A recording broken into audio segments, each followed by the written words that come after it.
La Curakenol non mente mai.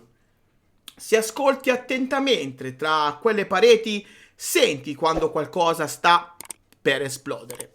L'8 dicembre non è stata solo una semplice tappa verso Dream Kingdom, è stata una di quelle notti in cui il pubblico ha capito, ancora prima delle lottatrici, che la Stardom stava entrando in una nuova fase.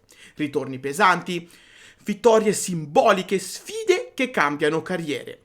E tutto è successo in un'unica notte ed è il momento di analizzarlo insieme.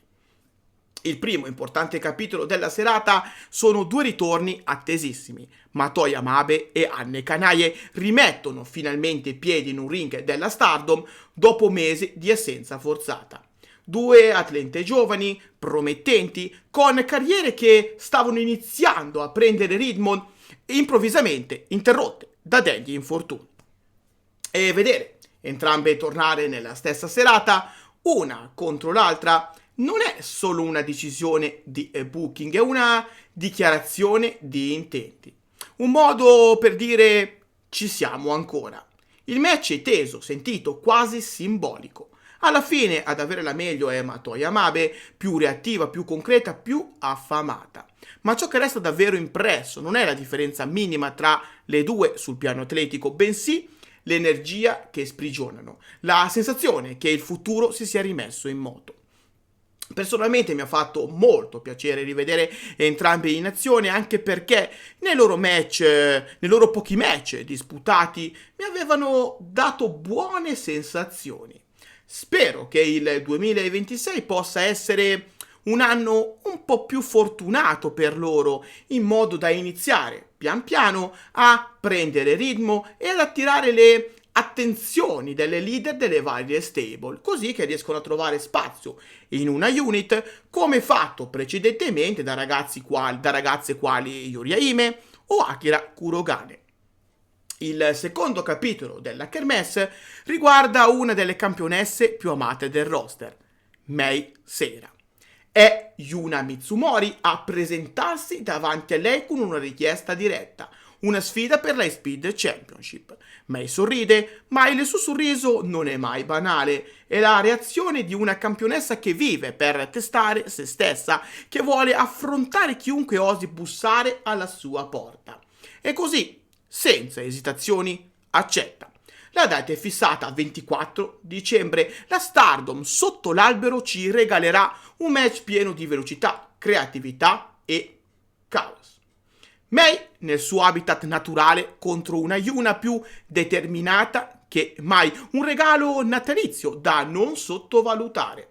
Un match che era già nell'aria da tempo ma che ora si fa concreto. Yuna ha lavorato tantissimo in questi anni per trasformare il suo corpo, la sua mente e anche il suo repertorio per essere materiale high speed. Una categoria difficile, una divisione che richiede sacrifici, adattamento, ma soprattutto voglia di mettersi in gioco.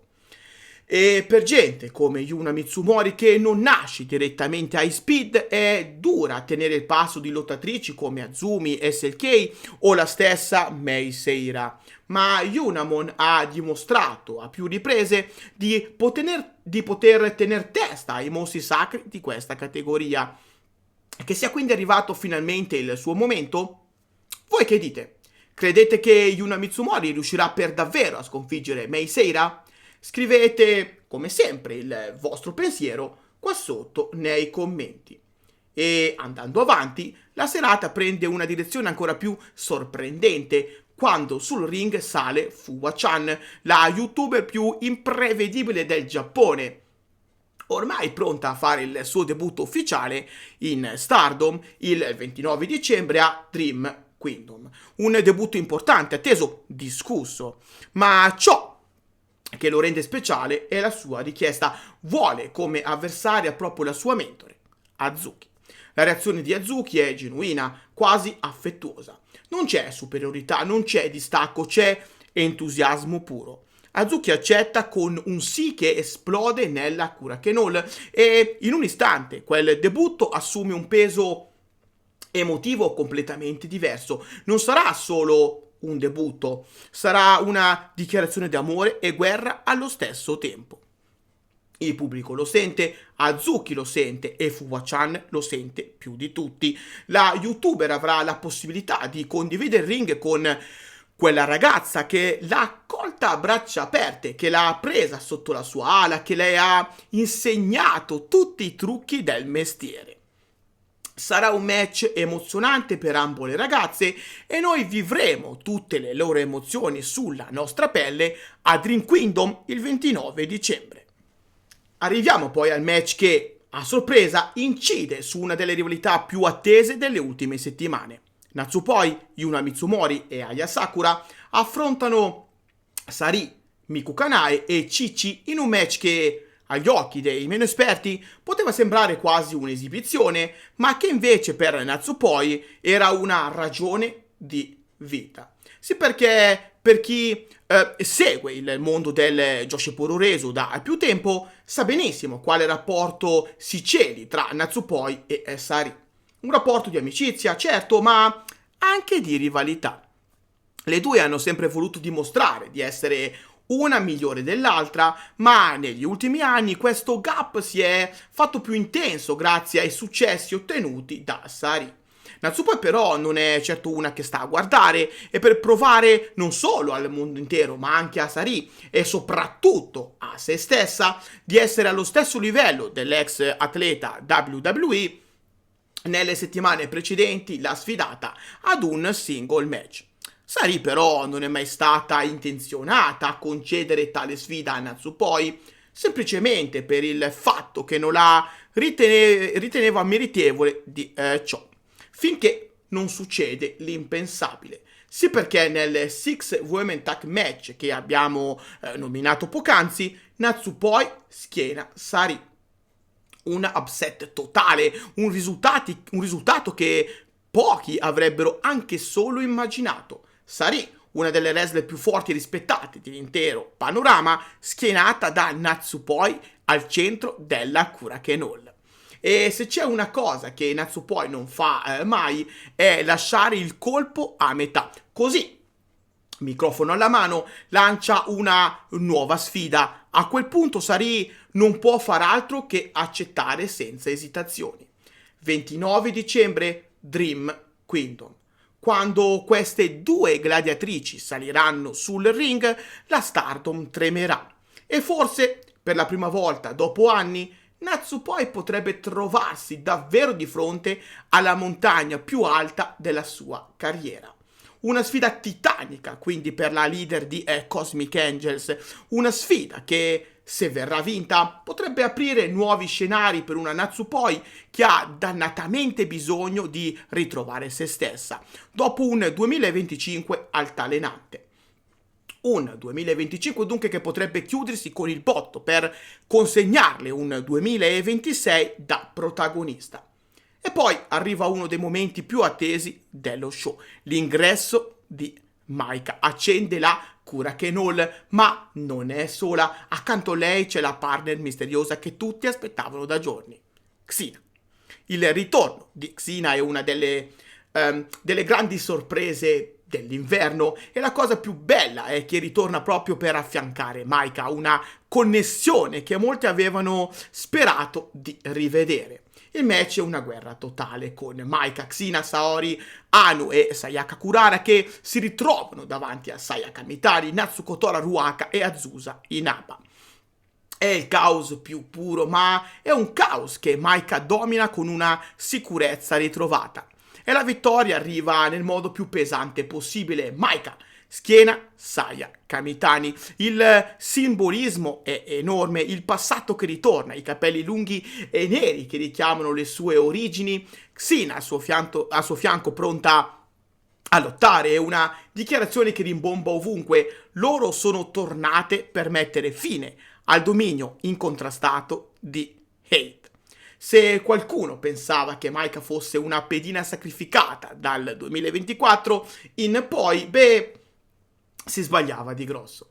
Maika ora attende gli sviluppi intorno alla Red Belt, consapevole che se Sayaka Mitani riuscirà ad uscire da Dream Kingdom ancora come World of Stardom Champion, allora lei sarà la prossima in fila per sfidare la Phoenix Queen. E con EXV tornata al completo grazie anche al ritorno in pianta stabile di Xina, Maika sa di poter reggere il confronto con Hate e di poter diventare il peggior incubo per Saya Kamitani, o almeno sulla carta. Sì, perché il Come Event in realtà racconta tutt'altra storia. Perché seppur vero che Mike e Xina, unendo le forze, hanno fermato una Saya Kamitani che per una volta si è fatta trovare impreparata, è anche vero che l'altra parte di Hate, quella parte che possiede gli Artists of Stardom Titles, ha dimostrato ancora una volta che il loro dominio è ben lontano da terminare. Konami, Rina e Fukiden Dead hanno difeso con successo gli Artists of Stardom Titles contro Hanako, Wakatsukiyama e Rian. EXV era carica grazie anche al ritorno della sua leader, consapevole dell'occasione enorme che aveva tra le mani. E per lunghi tratti sembravano anche poterla sfruttare. Ma Hate non è una stable qualunque, è un sistema, è una macchina ben oliata che sa esattamente quando colpire. E la differenza la fa Rina, sempre più matura, sempre più pronta, sempre più incisiva. È lei a battere Rian e a mantenere intatto il dominio della stable. Un messaggio forte, diretto, quasi provocatorio. Nessuna può fermarle, o almeno così sembra. Perché sì, è vero, Maika ha lanciato un segnale forte, ma dopo tutto non dobbiamo dimenticare che Hate ha dominato in lungo e in largo per tutto il 2025 e hanno intenzione di prolungare il loro dominio anche per tutto il 2026 e per tutti gli anni a venire. Fermare una stable così unita, così carismatica, così piena di talento non è impresa facile per nessuno, nemmeno per Maika e per tutto ESV. E Rina lo ha dimostrato ampiamente ancora una volta. Perché dopo tutto Hate non è solo Saya Kamitani. Hate è Konami, è Natsuko Tora, è Momo Watanabe, ora infortunata, ed è soprattutto Rina. Una ragazza che ho sempre apprezzato, una ragazza che a soli 18 anni è già in cima alla lista di chi in un futuro non troppo lontano è destinata a diventare leggenda. E poi il main event. Un match che non aveva un titolo in palio, ma che valeva quanto un titolo. Saya Ida contro Ami Sourei, con in palio il posto da number one contender alla white belt di Konami. È una battaglia fisica intensa, quasi animalesca. Le due si conoscono bene, si rispettano, ma proprio per questo non si risparmiano un singolo colpo. Ami è potente, metodica, una forza della natura, ma Saya Ida è fame pura. È determinazione, compressa in pochi centimetri. È quella ragazza che da anni lotta per un posto sotto i riflettori, che ora finalmente sente che potrebbe essere arrivato il suo momento. Il pubblico la sostiene, lei stringe i denti, accelera, resiste e alla fine vince.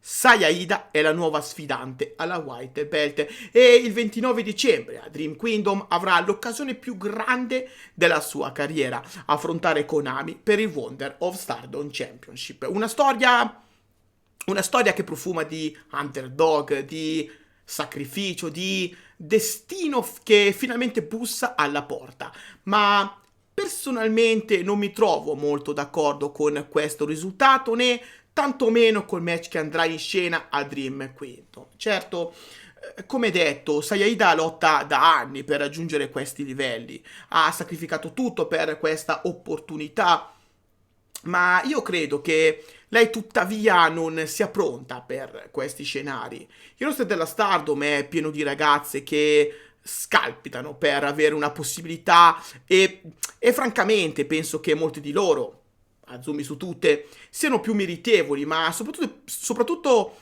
più pronte per sfidare Konami in un match importante come quello del 29 dicembre.